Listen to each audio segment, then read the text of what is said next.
పథకం తరఫున నేను మీకు పూర్తి మద్దతు సంఘీభావాన్ని తెలియజేస్తున్నాను. చాలా న్యాయమైన డిమాండ్ మీద ఎంతో కాలంగా ఎదురు చూసి ఏదో రకంగా ఇప్పటికైనా సాధించుకుందాం, ఎన్నికల ముందైనా పాలకుల కరుణిస్తారేమో అనేటువంటి ఒక ఆశతోటి ఆశాలందరూ ఇక్కడికి వచ్చారు. ఆశతో బతకటం ఆశాలకున్న మొదటి లక్షణం. అందరికీ ఆశ కల్పించడం కూడా, జీవితం మీద ఆశలు కూడా కల్పించేది మీరే. ఎంత పెద్ద జబ్బు వచ్చినా, సమస్య వచ్చినా, పిల్లలకు బాగాలేకపోయినా, పెద్దవాళ్ళకు బాగాలేకపోయినా పోయి ధైర్యం చెప్పి బతుకు మీద ఆశ కల్పించడంలో ఆశలు చేసిన కృషిని నేను మనస్ఫూర్తిగా అభినందిస్తున్నాను. ఈ మధ్యనే నేను శ్రీకాకుళం జిల్లా నుంచి బస్సు యాత్ర చేశాను. దాని పొడిగిన చాలా చోట్ల ఆశలు మాకు మెమోరాండాలు ఇచ్చారు. చూస్తేనే చాలా జాలి, చాలా అన్యాయం అని చెప్పి కనిపిస్తుంది. అధికారులు ఒత్తిడికి తట్టుకోలేక ఇక్కడ పక్కనే తాడేపల్లిలో ఒకసారి ఆశా వర్కరు చనిపోయారు. ఒత్తిడి తట్టుకోలేక జగనన్న సురక్ష కార్యక్రమం జరుగుతున్న సమయంలో ప్రభుత్వం ప్రతిష్టాత్మకంగా తీసుకున్న జగనన్న సురక్ష కార్యక్రమం జయప్రదం అయిందంటే ఆ క్రెడిట్ ఆశాలకు మాత్రమే దక్కుతుంది. 10,000 రూపాయలు ఇచ్చి రాత్రి మగుళ్ళు గుడ్డు చాకరీ చేయించుకొని ఈరోజు చీప్ ఓడి అని చెప్పానంటే వాళ్ళని ఏమనాలి మనం?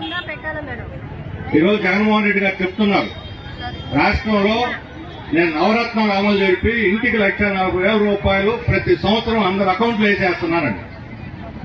1,40,000 నువ్వు అకౌంట్లు వేస్తున్నావు. 24 గంటలు కష్టపడి పనిచేస్తున్న ఆశాల అకౌంట్లో నువ్వు వేసేది 1,20,000 రూపాయలు. ఏమి న్యాయం అండి ఇది సంవత్సరానికి? అంటే వీళ్ళు పని మానుకొని ఇంట్లో కూర్చుంటే నీ సంక్షేమ కార్యక్రమాలు ఇస్తే ఇంతకన్నా బాగా వదులుతా, మళ్ళీ అదనంగా సంపాదించుకోవచ్చు, వేరే పని చేసుకోవాలి. ఇది న్యాయమేనా అసలు? గుడ్డి చాకరీ, బానిస చాకరీ, అరవ చాకరీ అనాలా? దీన్ని ఏమంటారు? ఒక గౌరవనీయమైన బతుకు బతకాలనంటే ఈరోజు కనీస వేతనం 26,000 రూపాయలు లేకుండా బతకటం అసంభవమైన విషయం. పక్కన తెలంగాణలో చూశాం. ఈరోజు రాష్ట్ర వ్యాప్తంగా ఆశాలు కూడా సమ్మెలో ఉన్నారు. వాళ్ళకి మీకన్నా ఇంకో 1,000-1,200 ఎక్కువ. వాళ్ళకేం చెప్పాడు? 1,000 రూపాయలు అదనంగా ఇస్తాను తెలంగాణ మీద అన్నాడు. తెలంగాణలో ఈరోజు 13,500 ఉంది, మనకిస్తుంది 11,500, 2,000 తక్కువ ఉంది దాని మీద. పేపర్లు ఏమో పబ్లిసిటీ ఇస్తున్నారు, పోయిన ప్రభుత్వం 7,500 ఇస్తే ఇప్పుడు నేను 11,500 ఇచ్చాను, 5,000 పెంచానని చెబుతున్నాడు. ఇదేమి న్యాయమా?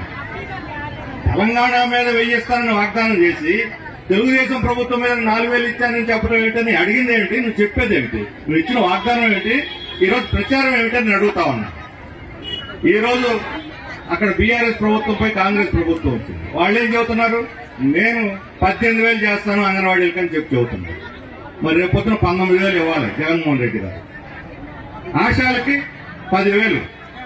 ఏమిటి అసలు?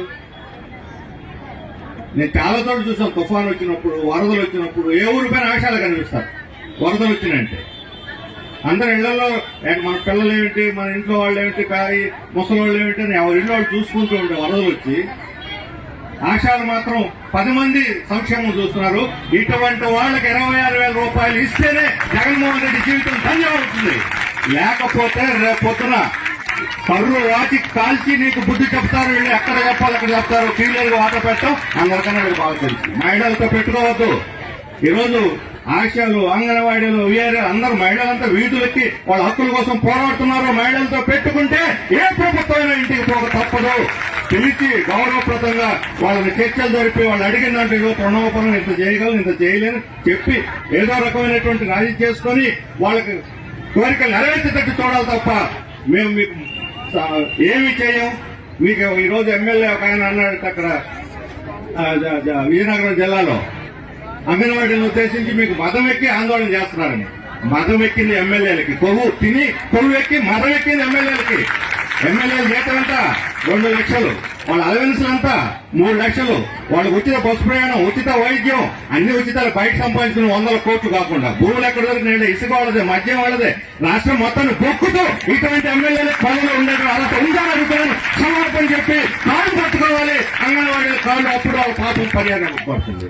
గుర్తుండే ఎమ్మెల్యేకి భార్యాబిడ్డలు ఉన్నారా? నీకు ఒక మనిషి అయినా ఈ రకమైనటువంటి విమర్శలు చేస్తున్నామని చెప్పి అడుగుతున్నాను. ఈ ఆడవాళ్ళని చూడండి, వీళ్ళకి మీరు చేతులెత్తి నమస్కారం చేసి పాదపూజ చేయాలి. ఎందుకు మీ పదవులు ఇచ్చింది? ఓట్లేసింది ఎందుకు? గెలిపించినందుకు? ప్రజల కష్టసుఖాలు తెలుసుకోండి, వినండి, ఏం చేయగలమో చెప్పండి. చేయలేమంటే వాళ్ళు కూడా ఏం చేయాలో ఆలోచిస్తారు. అసలు ఏమీ చర్చలు లేకుండా, మాట్లాడకుండా, పెంచకుండా మీ తావు మీరు తావండి, మాకు మాత్రం చాకరీ చేయండి, మా ప్రభుత్వానికి ప్రచారం చేసి పెట్టండి, మీరు మాత్రం తావండి అని అంటే మాత్రం దానికి సుతరాము అంగీకరించేది లేదు.